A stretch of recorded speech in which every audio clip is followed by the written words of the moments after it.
The Nigerian Senate has expressed concern over the lack of credible local government elections across the 36 states, where the ruling party consistently wins nearly all seats. Senators condemned the situation, stating that democracy is virtually non-existent at the local level and called for urgent reforms to rescue this tier of government. Equally notes that the provisions of Section 197 of the said Constitution, together with the third schedule, Part 2 of the Constitution, have been grossly breached, and the said local government elections of 5th October 2024 in Benue State and in some parts of Nigeria were marred by rampant manipulation, thus thwarting the goal of establishing truly representative local governments in Nigeria.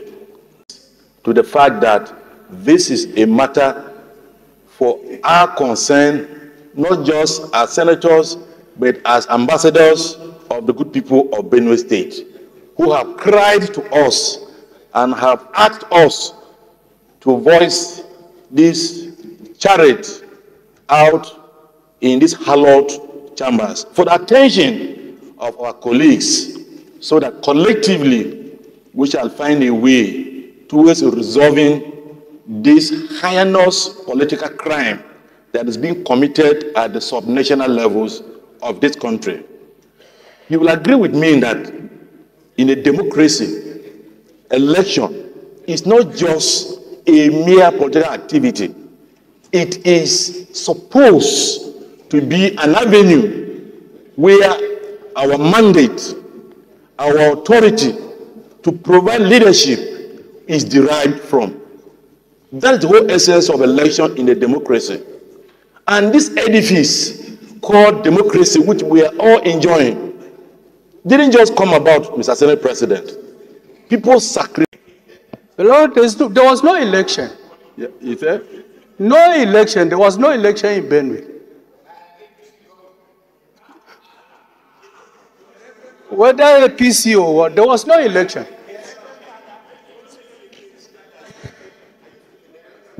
I am.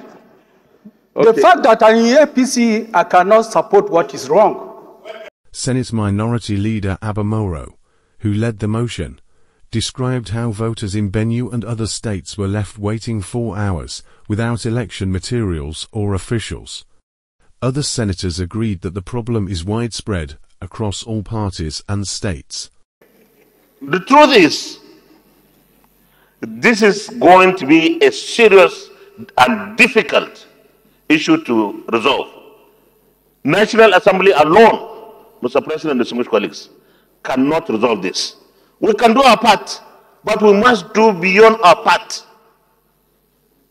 We can say, okay, let's try to say INEC should do. But is that the solution? No.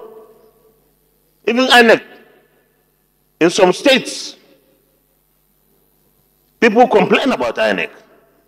But at least the complaints are less. The INEC, to allow INEC to control this, because we saw that in 1999, when INEC conducted elections to elect those to be councillors and local government chairmen, that exercise was free and fair. You could find a PDP chairman in a state like Kebbi, where the governor was an APP governor, an APP councillor and chairman in Kano State when PDP was the governor was a PDP person. So that has to be done. Senate President Godswill Akpabio emphasized the need for national dialogue to address what he called sham elections. The Senate resolved to engage state governors and meet with President Bola Tinubu to find a solution. Also take seriously, but the faster the better. I want us to conclude on all these constitutional amendments, electoral amendments, and then look at ensuring full autonomy for state assemblies, ensuring financial autonomy for local governments. If we can achieve those things under the administration of President Bola Tinubu, then we would have been able to set the democratic process on the right track. And I think that should be our commitment. So observe what they are doing, because this one is akin to somebody sitting down to do caretaker committee and then using the name of election to cover it.